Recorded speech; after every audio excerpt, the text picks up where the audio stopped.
morning, everyone. Welcome to our town hall meeting. It's good to see everybody today. I will jump right in with our presentation, and at the end of our presentation, we've invited the Earthquake Committee to do a brief 10-minute presentation as well. Okay, COVID testing this week. I want to apologize. We didn't have the COVID test this week. We weren't sure what happened until we heard back from the lab, and they had said that it didn't show up on their calendar for some reason. So it was a clerical error on their part, but they had apologized, so I wanted to pass that message on to you and let you know we will resume testing next Tuesday. So thank you, and sorry about that. There are currently no positive staff or resident cases this week. The case that we had last week had cleared. We don't have any, otherwise we don't have any positive cases currently. Just want to revisit the visitor check-in policy. So effective February 8th, all indoor visitation requirements that were in place prior to January 7th have resumed. All visitors, children, and adults that are fully vaccinated must show proof of vaccination at the welcome desk. The proof must be shown each time, and the receptionist will log the second dose and or the booster dose if they've had that yet. All visitors, children, and adults that are not vaccinated or incompletely vaccinated must show a documentation of a negative COVID test result. If it's a PCR, within 48 hours, and if it's an antigen test, within 24 hours before the visit when they come to Walnut Village. For all visitors, children, and adults who are not vaccinated or incompletely vaccinated and do not have a negative COVID test that occurred within 48 hours before the visit, then the visit must take place outdoors. Masks must be worn at all times. And then here's something new. If your visitor has had COVID within 90 days, they are exempt from all of these rules. So they don't have to be vaccinated and they don't have to have a negative test result. They should bring their positive test result to show us that they've had COVID within the last 90 days. And I'd like to introduce our new executive assistant, Ernest Diaz. Some of you have seen him this week already. We are so excited to welcome him. He's had a great week, orientation. He's been working with all of us, with the team. We have set up meetings for each of the directors to meet with him throughout the week so they can talk about what they do, so he can get to know each department. And we've been preparing for town hall, so he's learning a lot about Walnut Village. And I'm going to invite him up to talk a little bit about what his background is. Thank you so much, Nadine. Great to meet all of you guys here, and I'm happy to be here at Walnut Village. Thank you. I've met a couple of you guys already on Monday, my first day here, February 14th. My background is property management, assisting upper management, executive directors, property managers, owners of their own companies as well. And so that is my strongest. I have been also assisting with presentations, as you can see the PowerPoint behind us, creating the slides, putting everything up to be shown on the projector, and also just being customer servicing to all of the residents wherever I go to. So I'm looking forward to meeting most of you, or all of you guys, here at Walnut Village, and hopefully working with you guys as well. So I really thank you, Nadine, for the opportunity to have me join the team, and hopefully working with all of you guys.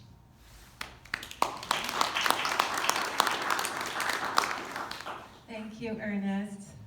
I just wanted to go over some of you had asked me what will his responsibilities be. His job will look a little bit different than what Teresa had done. As he mentioned, providing quality customer service to our residents, to coworkers, families, vendors, and to ensure high quality satisfaction. He will oversee the master calendar for the community, including setting up meetings for residents and staff. So recently you were going to the welcome desk to schedule your meetings. Now you'll be going to Ernest to schedule those meetings, and he will own the master calendar for the campus. He will assist with resident issues, concerns, and complaints. He'll prepare memos and communicate to residents, staff, and families. As you know, communication is a really, really important thing here at Walnut Village, and Ernest will be responsible for a lot of that communication, written and verbal. He will supervise the reception team and oversee all welcome desk related matters. He'll correspond with front porch home office team and then various administrative duties. Any questions? Judy? Actually, yes. Do we call you Ernest or Ernie? Some people seem to want to go to Ernie, but No, do you I'm want? pretty okay with both. Okay. Yeah, that works fine. Okay. Oh, Judy asked if we call Ernest Ernie. Some people go by Ernie, and he says he's fine with either one. BJ? Here. What are your hours? What are your hours? 8 to 5. Generally, he's been working 8 to 5, roughly. But we all are here either early or late or weekends when there are events and when we're needed. So those are general hours, but sometimes you'll see us here late. And Ernest will be part of the weekend manager program. So he'll work one weekend every 2 months. As a reminder, our budget and rate presentation is next week on Wednesday, February 23rd. It's at 9:30 a.m. We put out materials to you within the last couple of weeks, so I'm sure you all received the materials. Front porch representatives who will be attending: John Woodward, Chief Executive Officer; Ed Salvador, Chief Financial Officer; Diana Jameson, Chief Capital Strategist Officer; Desiree Burton, Chief Human Resources Officer; Prab Brenton, Vice President Human Resources; and Jen Sabaoth, Moderator, Communications Director. And I will be presenting as well. You can either join by phone or by Zoom in your apartment, or you can come down to the Learning Center and we will have the Zoom there live. If you are planning to come down to the Learning Center, please let the welcome desk know so we can anticipate how many residents will be in attendance. And then also please submit questions in advance. Today is the deadline to do that, so by the end of today, if you could submit questions to us if you have any. Some of you have, thank you very much. You can email them or fill out your questions at the bottom of the slip that we sent out to you. Okay. Grab and go guidelines. This is information that you received recently. I'll just briefly go over it. It was effective February 10th. Please only order one grab and go item per meal. Do not mix and match items. Please follow item list below. To avoid losing points, do not wait until the last few days of the month to order grab and go items. We need 24 hours notice for a request for a dozen cookies. Thank you. And then the list here is available, and I believe you all have that, but if you need another copy, just call the welcome desk or dining and we can provide that for you. Daily trash pickup. The daily trash pickup outside of your apartment is at 10 a.m. You may put your trash out as early as 9:30 a.m., but we're asking you not to put your trash out before 9:30 or the night before.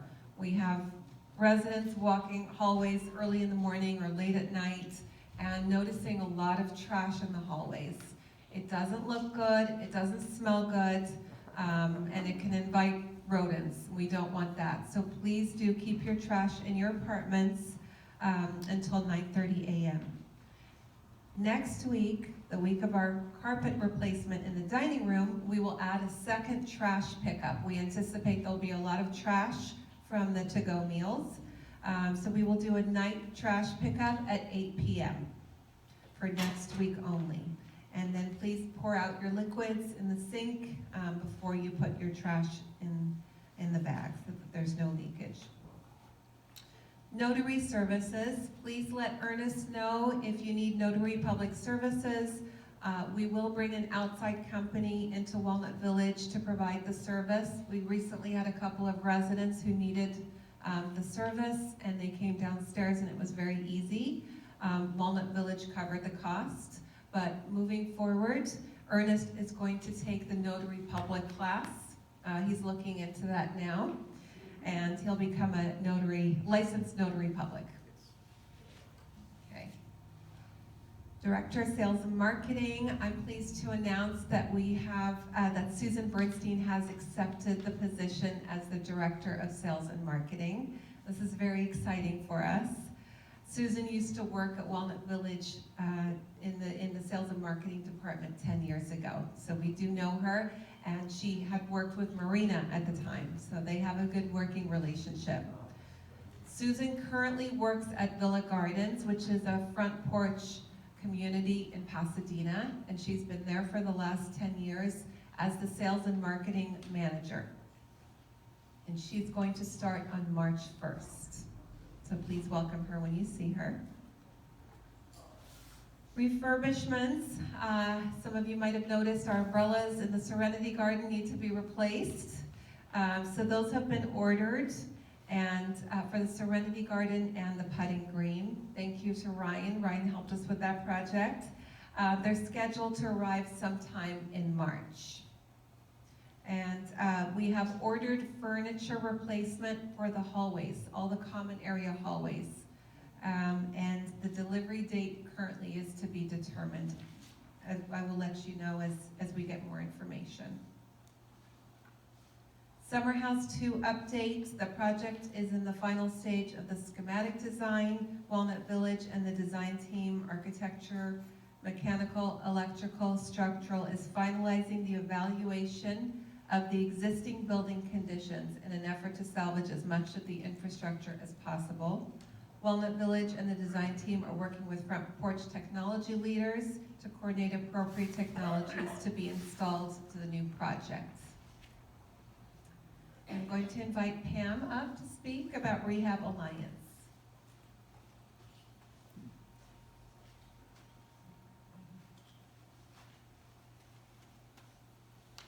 Good morning, everyone. There's been a renewed interest in having outpatient physical therapy here at Walnut Village. We've had Rehab Alliance here in the past. Some of you already know Carissa. She's really good. She works with Ryan in the gym. She'll work with you in your apartment.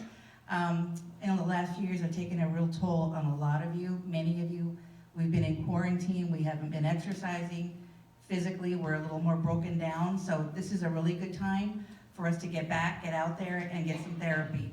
Once you're done with your course of therapy, with about 6 weeks, some are 8 weeks, then Ryan can kind of work with you with what you've already been doing in the gym with Rehab Alliance.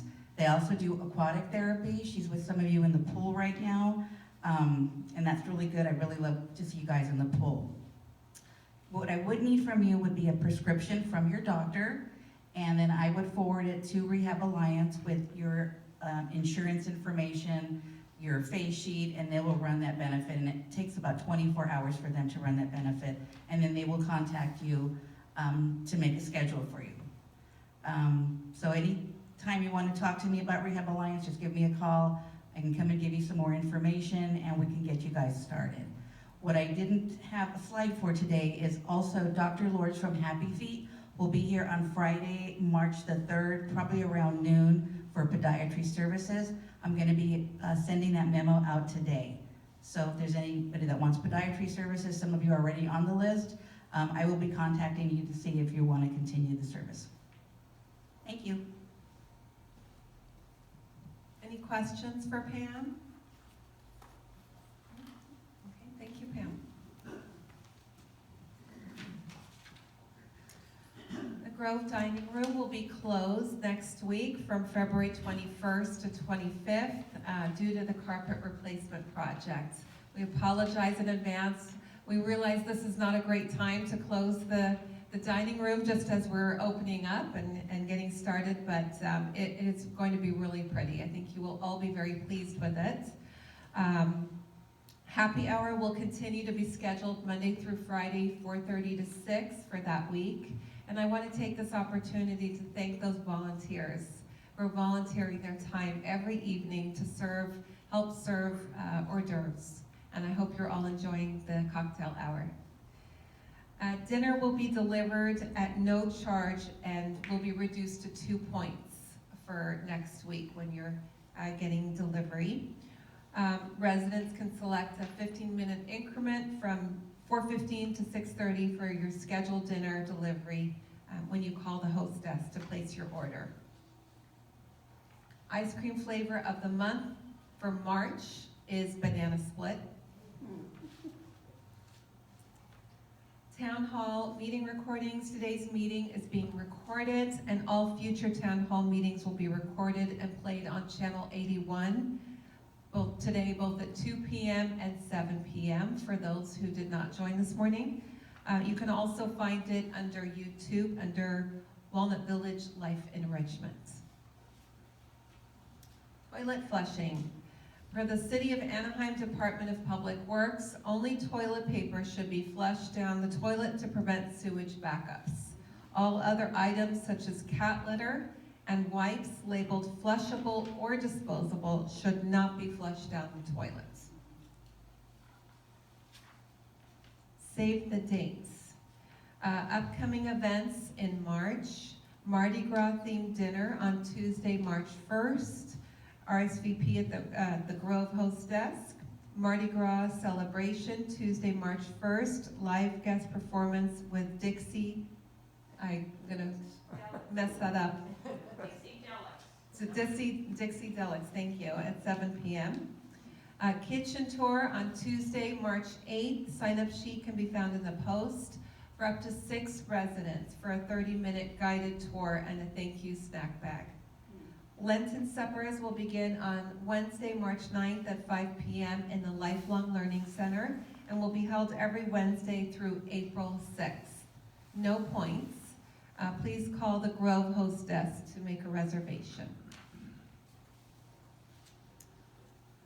Staff and resident appreciation lunch. We haven't had one of those in a while, so it's time to get back to it. Hosted by Walnut Village, no points, Wednesday, March 9th from 10 a.m. to 1 p.m.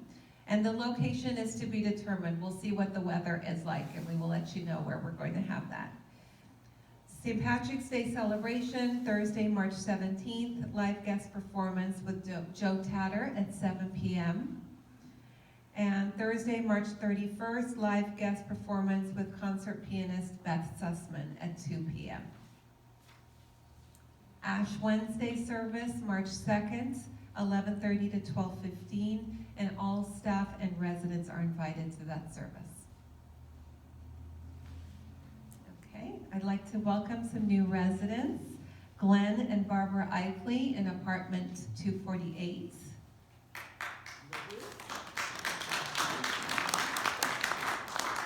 And Ed and Sonia Lenhart in apartment 384. Residents that passed away: William Persone, January 4th, 2022. Residents that moved to Summer House: Betty Wilson in 206 to Summer House number 4. She moved in January 11th. Mary Claire Jacobson in 865 to Summer House 21, moved in February 1st. And Phyllis Greiner in apartment 161, moved to Summer House number 2, February 15th. We did not have a January town hall meeting, so we're bringing back some of this information.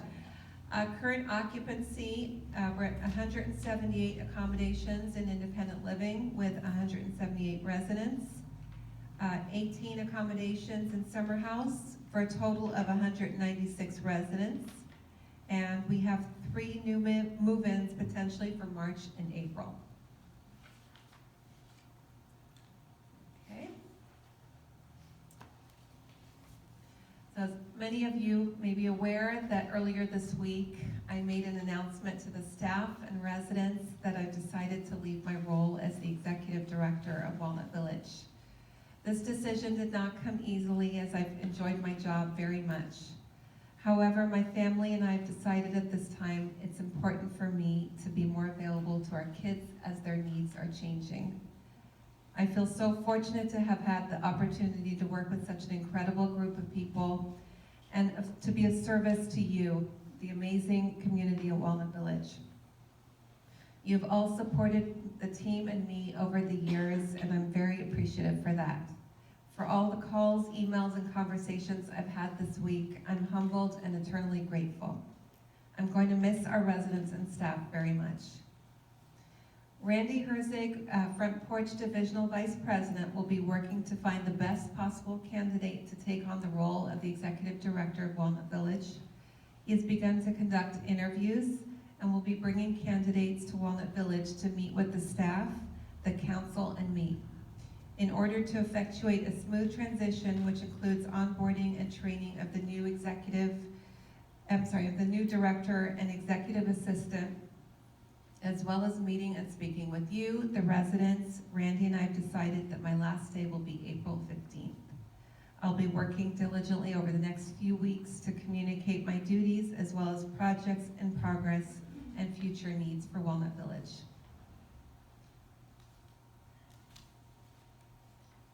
Any questions, concerns? Okay. I'm going to invite the Earthquake Committee to come up and present.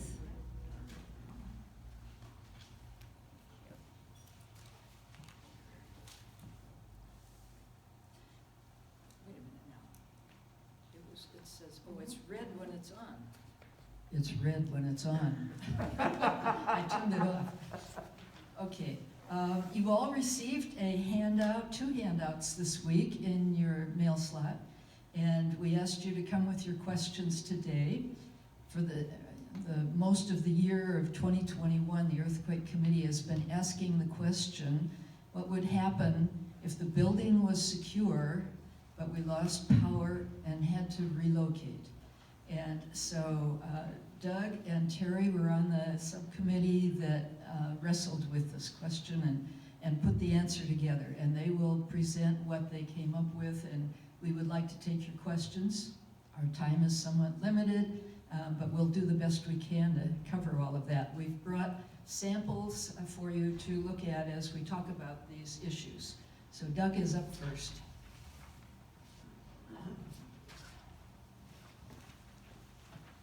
Give this to Terry, I'll let you copy as well. I don't know if you have one or not. That's the budget.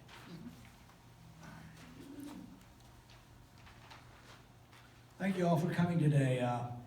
I'd like to preface my comments with the sheets that you all received. First of all, we don't anticipate that we would have to leave Walnut Village. But that's not to say that there couldn't be an event that would cause us to have to relocate for various reasons. And the question was asked many months ago, how would we do this? How would we go? And the statement was made that probably we would rent buses and we would be taken to another location to be determined. And the comment was made, we would be standing in line behind a lot of other people of resident villages just like us, probably waiting for transportation. What if we had a contract with a bus company that would put us at the head of the line? And that was done. We now have a contract with a bus company that if an event should occur that we would have to relocate, we have that in place. And we have been told by experts, the fire department and all, that this is one of the safest places in Anaheim to live. And so that's one of the reasons we don't think probably that we would have to relocate. But then the thought came, what if we did? And in a stressful situation like that, people tend to not remember all the little things that would be necessary to make life more comfortable for them if they had to relocate. And that's why we have formulated these documents. We've tried to make them commonsensical. They're not an answer for everything. These are suggestions for you. And that doesn't mean that you couldn't add things or subtract things, but realizing that there would be some limitations in our transportation to be able to haul things and get things moved, we tried to make it practical and functional for you. I'll go over those with you now, and I imagine that you all have read through this. The preparations for the residents and packing and belongings. The earthquake team felt like it would probably be better if, as a team, if they would pack up their belongings first and then be able to assist others in going through this list and making that an effective way to get things orderly, packed in an orderly manner. We do have pet owners here, and nobody would want to leave their pet behind. So we went through and formulated a separate checklist for the pet owners so that they could make preparations. If they didn't have all the equipment that they needed ahead of time, they could have that in place, such as crates and pet supplies, names of the veterinarians, pictures of them with their pets so that that could be identified at another time if needed. There's also going to be, we think, probably a fairly long time lapse if any occurrence should occur that would cause us to have to leave Walnut Village. And this is not going to be a situation where we would be scurrying around trying to get everything packed up in a 10 or 15 minute period and leave the building. If there were an earthquake that was severe enough to do damage across Anaheim, we wouldn't know how many streets would or freeways would be passable for the transportation to even get here. And it would take some time for those buses to get here before we could leave on them. So that will give us some time to, in an orderly manner, to kind of gather our wits about ourselves, get out these checklists, kind of look at the things that would be necessary for you to bring and get them organized and make preparations for us then to leave.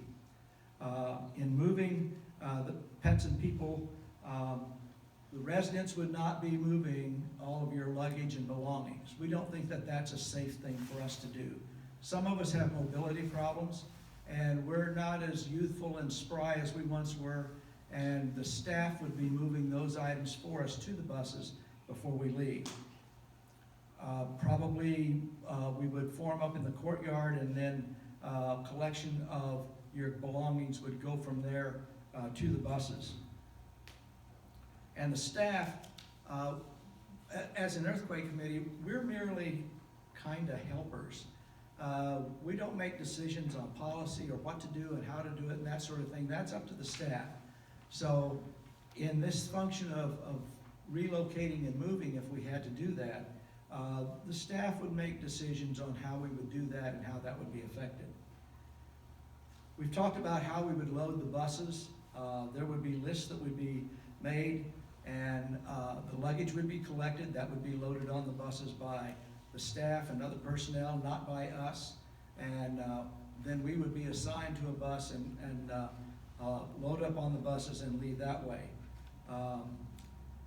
For those people who have pets, we thought it would be proper for the pets to be transported on the same vehicle as the owners. And that's why crates and carriers would be necessary. The transportation companies will not take loose pets. So that is one of the reasons that we say that you should have a carrier or a crate for your pet. In the case of Magnum will not be required to be in a crate, of course, because he is an animal that assists BJ, so that would occur that way. The first people to be loaded on the buses, obviously, would be people who have special needs. You can't hear that? Can you hear me now? Okay, thank you. We've made a list of things that we feel like would be adequate for us to go for a period of a few days. And that is 2 airline-sized carry-on bags. We have some of those here on the stage that you can witness and take a look at those. Those are properly sized bags. A small carry-on that you could take on the bus with you. If you have an earthquake go kit, you may want to take that if there really is an earthquake that occurs, because we don't know what kind of conditions we would be in until we got to the place that we'd be relocating to. There would be snacks and hydration and water for you on the buses as we travel, because it may be some significant distance. There will be a bus captain assigned to each bus, and they will make sure that they take roll of everybody that's on the bus that's been assigned to that list, and will make adequate and necessary PA announcements as we travel. On the bottom of the sheet is a footnote we thought that was important, because if we relocate, we don't know how long we would have to go, depending on what the conditions are here at Walnut Village. And if it's beyond a few days, then that means probably that additional items would have to be retrieved from Walnut Village to make you more comfortable for a lasting stay. That decision is way above my pay grade, and that will be done by the staff. And I take any questions that you might have now, considering what we would go through relocation. Yes, Bonnie?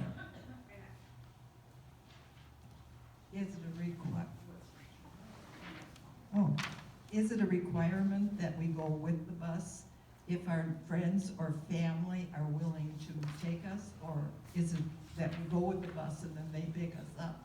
No, that's a very good question. If you all heard that, she asked, is it necessary for everybody to go on the buses?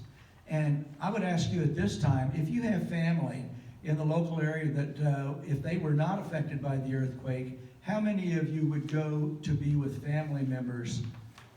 Okay, that's a significant number of people. We have obviously residents here who don't have family in the local area, and that would be necessary probably to stay with the residents of Walnut Village. Thank you for that question. That's a good, that's very helpful. And we would, I might make note of the fact that if you were to leave and go with family members to another location, as you leave, we would make note of that and have information so that you could be contacted on what was happening for the Walnut Village residents. Yes? How many people are on the bus when you leave? The buses that we have contracted for are 55 or 56 passenger buses, and there would not be that many people traveling on each bus, obviously, because there would be pet carriers, and we don't feel like it would be necessary to crowd the buses to its full capacity. Yes, Bob? What about using your own car? Private cars? Using your own Yes, if you have your own car and you were to go to another location, we would want to know, more than likely what would happen is that we would, the north gate and the west gate would be locked. You would only be able to leave through the main gate, and that obviously would be for other reasons, for security, that people couldn't come into Walnut Village knowing that we were gone. But if you were to leave in your own vehicle, we just want to know where you're going and contact information, and we would log that when you leave. Does that answer your question? Well, could you use your own car, but go to the same place everyone else is going to? You may not have a... That's a decision not for Doug Boston to make. And that would be made probably by the staff. I don't know, Bob. I don't know the answer to that. Related to that, where would we be going anyhow? Well, we don't know, because we don't know how widespread, if it were an earthquake, we don't know how widespread the earthquake would be. And we do have the ability to go to other front porch communities, and we do have contracts, as I understand it, with other resident communities that could accept us. And Nadine could give you more information on that. I don't know that information specifically. Thank you, Doug. We do have an agreement with Morningside. Most of you know Morningside. It's a CCRC in Fullerton. They have independent assisted memory care and skilled nursing. So their agreement is back and forth. If they have to evacuate, they could possibly come to Walnut Village as well, depending on the situation. And then we have an agreement with all of the front porch communities. So we could go to Claremont, we could go to Kingsley in LA, we could go down to San Diego. It depends on the situation and the severity. But I just want to stress to everybody that it would be a really big deal if we had to evacuate here. And that decision is not made at this level. So we would be given directive from the fire marshal if it were that sort of event that we actually needed to evacuate. Doug, Thank you. We need to get to Terry's part. Okay, I'm gonna let Terry now talk to you about the packing list. Thanks, Doug. Hi. Slide. There we go. You all have this, so I'm not going to bother to read it. The idea is these are suggestions for you to think about. Bags could be as easy as a fanny pack to ride on the bus. In that you would have a deck of cards or a book, emergency medicine, something that you would need for several hours, because as Bob's already pointed out, we don't know how or what or where, and we'll not know that until this event, which will probably not happen, occurs. So be prepared for a several-hour bus ride. There'll be trash bags, there'll be water, there'll be snacks. You've already seen each of those items.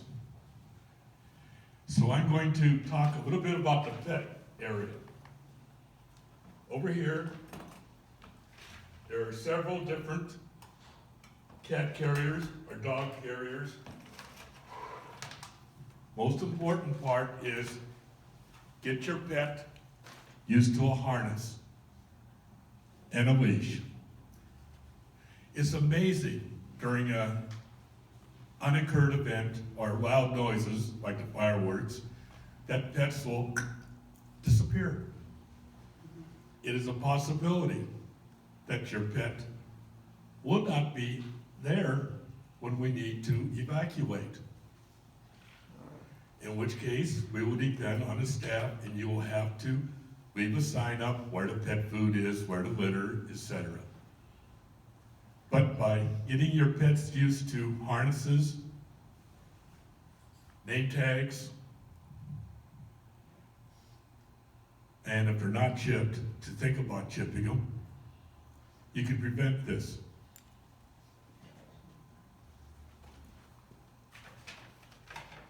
As you know, I have 2 cats.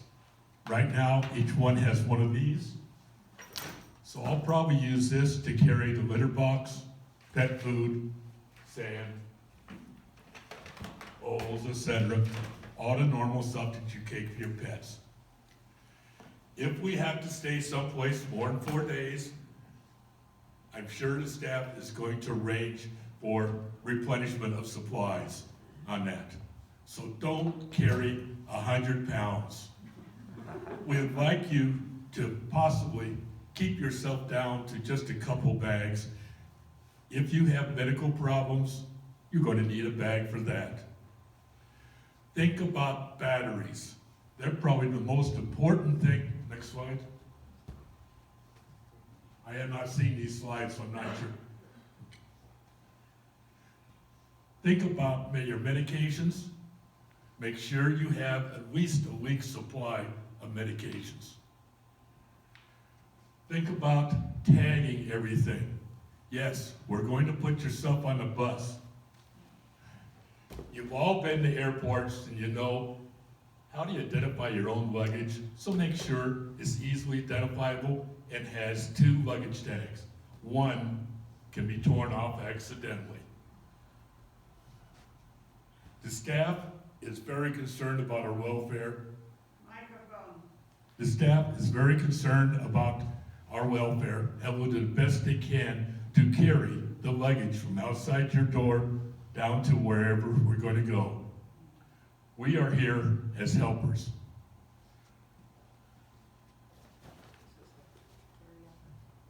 Make sure that everything fits in here. Try to limit yourself to just 2 luggage containers and something you carry onto the bus. If you have a pet, you're going to need a couple more items on that. Can we take questions? Is there any questions on these suggestions that we have? In the back. Oxygen. It's gonna be oxygen. are the buses equipped to handle our motorized vehicles? Yes, under contract, the buses will have a restroom and be equipped to handle, I think, 2 people, 2 motorized wheelchairs per bus. I could be wrong, it may be more than that. What about scooters, the question was? The buses have a lift so that they can be loaded. And we will make sure that all people who have any type of handicaps, which is most of us, get on first on that. We will also load first the handicapped people, then the pets, and then the regular people. At the same time, we'll be putting the luggage on underneath the bus. Any other questions?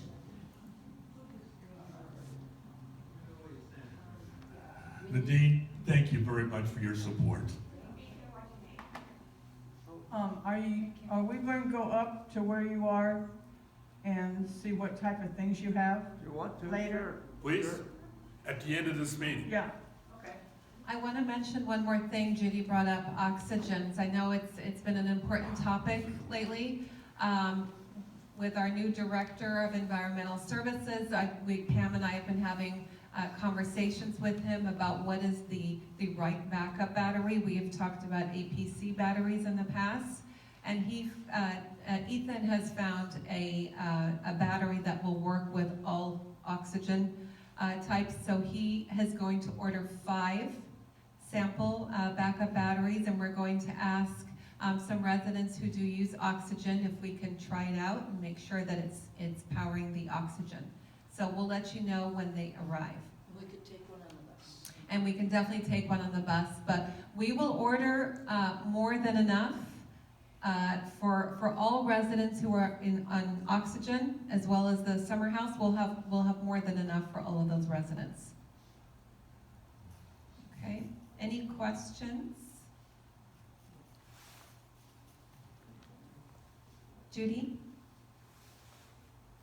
I understand how much Judy and the staff takes care of the residents and what we should do and not do. But I was wondering, is the staff as organized as Judy for the residents? Yes, they are. Because everything we hear, well, the staff takes care of that. The staff will answer that, you know. We've had several practice drills with the earthquake committee with all of our residents. We have an incident command system that we utilize. So depending on what time of the day, if it's during the day, during working hours, it's the incident command. It would be the executive director. And we all meet at the welcome desk. All the staff come up there, and each staff member will have a job to fill. And this is a universal system that is used in hospitals, in skilled nursing facilities, and all residential care facilities, so that when the paramedics, emergency response team come to our campus, they understand the system because they utilize it as well. What about after hours? So after hours, same thing. We utilize the incident command system, but obviously it's a smaller group at the time of. So whoever is the nurse in charge, let's say it's the knock shift on 11 p.m. to 7 a.m., the nurse in charge for the shift would be the incident commander. But all of staff, all of us are required by law to come in when there's an emergency. So assuming everything is okay and well in our homes and we can get here safely, the staff will be here. Thank you. But I want to take this opportunity to thank our earthquake team, you and all of you who are involved as well. Thank you very, very much. This is really, it's a valuable committee. We don't have this type of committee in any of our front porch communities and any community that I have ever worked at. It's pretty incredible how staff and residents come together. And we all appreciate what you guys do very, very much. Thank you. That concludes concludes our town hall meeting. Thank you all for coming today, and for those who were not here today, they'll be able to watch it this afternoon at 2 and this evening at 7, and it will also be available on YouTube. Thank you very much.